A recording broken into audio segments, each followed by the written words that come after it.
The funny thing about shooting, when you're making a movie about Jon Stewart and you're up in Lawrence, New Jersey, which is where he's from, the funny thing is that no matter where you go throughout that town, it always seems like there's somebody off in the shadows.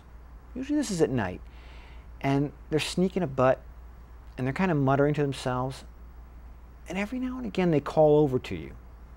Hey, hey, hey, hey, you want to know about the real Jon Stewart? Yeah, I can tell you some stories.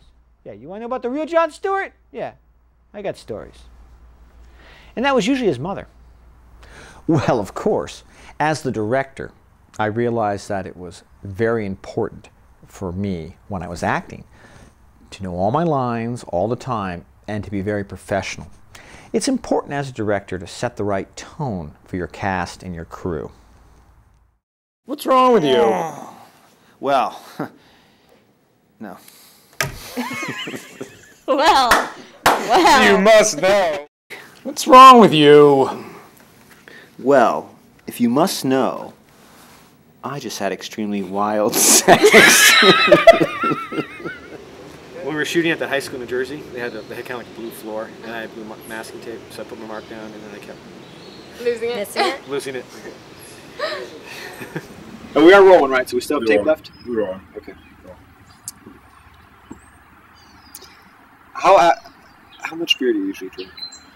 Because if I sip about 5 more sips, I'm just going to get really loopy.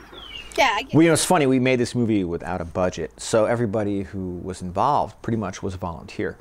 But people still managed to develop some strange ideas about what they expected to get as a result of working on this movie. You know, sex with Jon Stewart, sure, why not? There's a scene which comes in the edited version of the film and in the script, is toward the very end of the movie, and it's a long scene where Oscar and his boss, soon to be his former boss, Reggie, who's a diehard puppeteer, and Oscar's not. Oscar and Reggie are just sitting on probably her back deck, having a beer and talking about what he really should do with his life. Because he's a guy who's in his mid-40s and hasn't really come up with the answer to what do you want to do when you grow up yet. And they're drinking beers and just talking about Oscar's life, and you finally get to know him. And it was a great scene to do, a lot of fun. We had fun with the lighting and everything else. The interesting thing about that scene is, as an editor, I went back and forth several times in my mind as I was approaching getting to picture lock on it and deciding, okay, this is the flow of the story we're going to go with. I had a lot of versions where it would be the opening scene of the movie, and then a slate would come up that would say 3 weeks earlier, and then you would go from there to the story you see. So, you know, if you're watching this on DVD and you're about 10 minutes in and you're kind of lost or bored, you might want to just fast forward, get to that scene at the end, and then rewind, and you might find yourself with a better movie, certainly a better movie than I made. Well, I guess we're about done here. That's about all I've got.